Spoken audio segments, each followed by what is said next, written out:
ज़िंदगियों पर गौर करें तो मिन हैसुल कौम हमारा ये हाल है कि हमें बोलने का शौक़ है। किसका शौक़ है?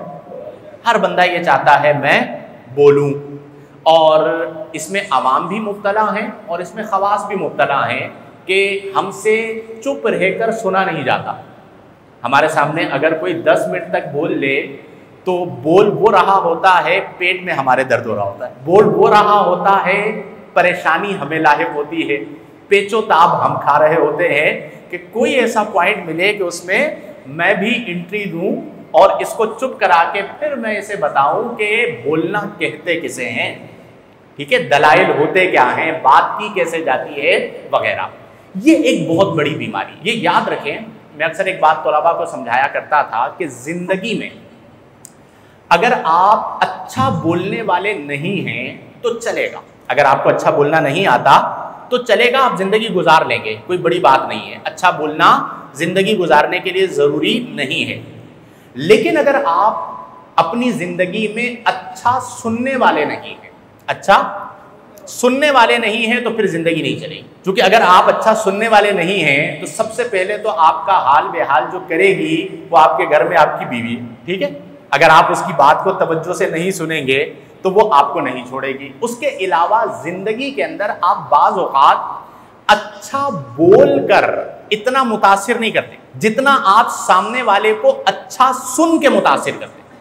मिसाल के तौर पर अगर आप बोल रहे हैं और आपका दोस्त मुकम्मल तवज्जो के साथ आपकी बात को सुन रहा हो, आपको रिस्पॉन्स कर रहा हो, गर्दन हिला रहा हो, बात को समझ रहा हो, जब ये मजलिस खत्म होगी तो शायद आप अच्छा बोलकर उसे इतना मुतासिर ना कर सके हो जितना उसने आपको अच्छी तरह सुनकर मुतासिर कर दिया, कि आप उसकी मोहब्बत में मुब्तला हो जाएंगे कि मेरी बात को इसने कितनी तवज्जो के साथ सुना। तो इसलिए ज़िंदगी में अच्छा सुनने वाला होना ये बहुत अहम है। मैं अपनी ज़िंदगी के तजर्बात की रोशनी में एक बात अर्ज़ करूं कि बहुत सारे मसाइल सिर्फ अच्छी तरह सुनने से हल हो जाते हैं। यानी कई बार ऐसा बंदा भी आता है कि जो जिसे आपके उर्फ में कहा जाता है बंदूक लोड करके आना, कि आज तो मुफ्ती साहब के ऊपर जो है ना वो एतराज़ात के अंबार लगा देने, और वो आके अपनी बात शुरू करता है और मैं मुस्कुराते हुए उसकी पूरी बात सुनता हूँ, और आपको कुछ कहना है, और आपको कुछ कहना है, और कोई सवाल है आपका।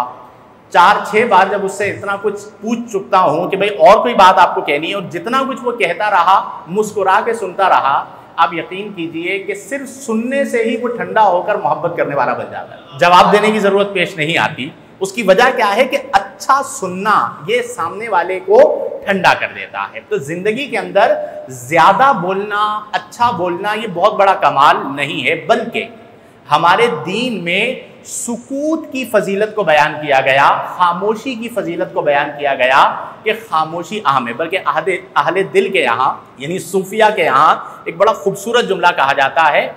अहले दिल फरमाते हैं कि खामोशी आवाज़ों की मुर्शिद है। खामोशी किसकी मुर्शिद है? एक होता है ना मुरीदीन होते हैं और उनका एक पीर होता है। तो अहले दिल कहते हैं कि जितनी भी आवाज़ें हैं, जितने भी मुरत्तब कलाम हैं, वो सारे के सारे मुरीद हैं, और उनकी जो मुर्शिद है वो क्या है? क्योंकि कई बार बोलना इतना मुअस्सिर नहीं होता जितना उस मौके पर खामोश रहना मुअस्सिर होता है। इसीलिए अहले दिल के यहाँ खामोशी ज़्यादा पाई जाती है, सुकूत ज़्यादा पाया जाता है। और इसी बात को नबी करीम सल्लल्लाहु अलैहि वसल्लम ने कई मौके पर इरशाद फरमाया। एक मौके पर नबी करीम सल्लल्लाहु अलैहि वसल्लम ने फरमाया कि जो अल्लाह पर और आखिरत के दिन पर ईमान रखता हो, फल यकुल खैरा, उसे चाहिए कि वो या तो अच्छी बात कहे, या तो अच्छी बात कहे, औ लियस्मुत, या उसे चाहिए कि वो खामोश रहे। ये नबी करीम सल्लल्लाहु अलैहि वसल्लम हमारी तरबियत फरमा रहे हैं। इसका मतलब क्या हुआ कि कलाम दो तरह का होता है। एक होता है कलाम हक, यानी जो आप बोलने जा रहे हैं पहले सोचें कि मैं जो बोल रहा हूं वो हक है, दुरुस्त है या लग़्व है। एक होता है कलाम बातिल, कि जो आप बोलने जा रहे हैं वो किसी की दिल आजारी है, किसी को गाली बकने जा रहे हैं, किसी से बदतमीजी करने जा रहे हैं, किसी की गीबत करने जा रहे हैं, किसी पर इल्ज़ाम लगाने जा रहे हैं। तो अब ये जो कलाम आप करने जा रहे हैं ये कलाम बातिल है। इस कलाम बातिल से अपने आप को बचाना है। इसी तरह जो खामोशी है वो भी दो सूरतों में, एक वो खामोशी है जो खामोशी फिक्र आखिरत के साथ, किसके साथ हो? कि बंदा खामोश है, उसकी तवज्जो अपने कल्ब पर है और वो तवज्जो कल्ब पर रखते हुए अपनी आखिरत के बारे में सोच रहा है, ये वाली खामोशी है।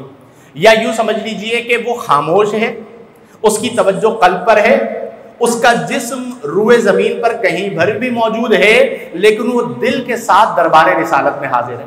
आंखें बंद किए वो मस्जिद में बैठा है, लेकिन अपने आप को सुनहरी जालियों के सामने तसव्वुर कर रहा है। दिल ही दिल में नबी करीम सल्लल्लाहु अलैहि वसल्लम की ज़ियारत का तालिब है, दिल ही दिल में अस्अलुका शफाअता का या रसूल अल्लाह की सदाएं लगा रहा है। ये वो खामोशी है जो खामोशी आखिरत में निजात का जरिया है। और एक खामोशी है जिसे कहा जाता है गफलत वाली खामोशी। गफलत वाली खामोशी क्या है कि बंदा खामोश तो है, लेकिन वो खामोश होकर बुरे ख्यालात में मुब्तला है, गंदे ख्यालात उसके जहन के अंदर चल रहे हैं, किसी के खिलाफ वो साजिश कर रहा है, किसी को नुकसान करने के बारे में सोच रहा है, नुकसान पहुंचाने के बारे में सोच रहा है। तो अब जो उसकी ये खामोशी है, ये नफामंद है या नुकसान का सबब है? क्योंकि इस खामोशी के अंदर कोई नफा नहीं है, बल्कि नुकसान ही नुकसान है, क्योंकि अल्लाह ताला दिल के हालात को जानता है। तो खामोशी भी इस एतबार से दो किस्मों में हो गई। इसी तरह खामोशी की एक और जात है, एक होती है जबान की खामोशी। किसकी खामोशी? कि किसी बंदे की जबान खामोश हो, दिल खामोश ना हो। और एक होती है दिल की खामोशी, कि कोई बंदा ऐसा हो कि जिसकी जबान खामोश ना हो मगर दिल खामोश हो। अब इन दोनों में फर्क समझिए कि एक बंदा वो है कि जिसकी जबान खामोश है, दिल खामोश नहीं है। दिल खामोश ना होने से मुराद क्या है कि दिल वसवसों के अंदर है, बुरे ख्यालात के अंदर है, और जबान खामोश है। तो अगर बिलफर्ज कभी ये बोलेगा तो अच्छा नहीं बोलेगा, बुरा बोलेगा, क्योंकि उसका क्या ठीक नहीं है, कनेक्शन कहां से आ रहा है? दिल से आ रहा है।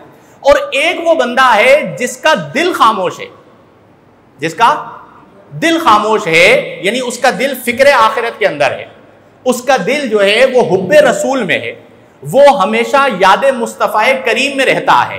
अब वो जब बोलेगा तो अहले दिल ये कहते हैं कि ऐसा बंदा जिसका दिल खामोश हो और जबान खामोश ना हो, यानी वो बोले तो अल्लाह ताला उसकी जबान पर हिकमत को जारी फरमा देता है।